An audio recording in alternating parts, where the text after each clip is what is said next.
Lettuce, oh. Hindi kasi organic siya. Oo, maganda. Ako wala pa.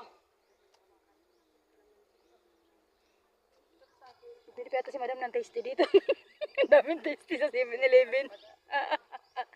Ito ang gusto ko. Tsaka yan, oh. Kalamansi, guys. Sili. Pagod na sa titingin lang na. Gulay daw, madam. Gulay. Spinach. Bibili ako. Ikaw kasi ano ka, healthy living. Pinakain ng anak ko eh. Ayan, puro gulay. Lettuce, maganda yung lettuce. Kailan mahal yata dito. Uy! Bawal mag... Uy! Pitas ka ng pitas. May nakalagay doon. Don't pick flowers and... Naamoy lang.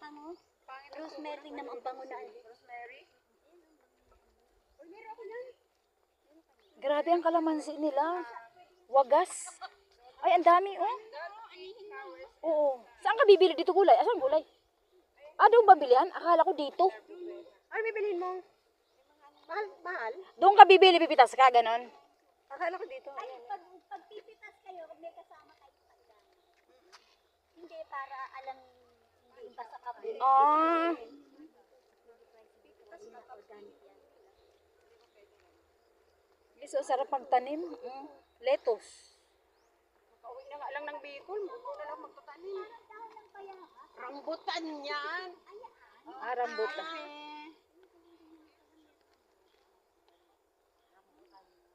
Madam, Oh, ang ganda. Oh, ang ganda na yan.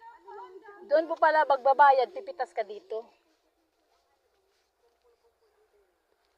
Rambutan. Ayun po, ang dami. Ang ganda ng lettuce, oh. Organic. May rambutan. Lang kaya ni. Ayun, sa kabila. Ano man ito? May mata ba? May mata?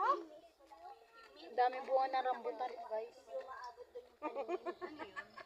Rambutan. Hindi excited lang. Gana, balik na tayo. Balik ka na.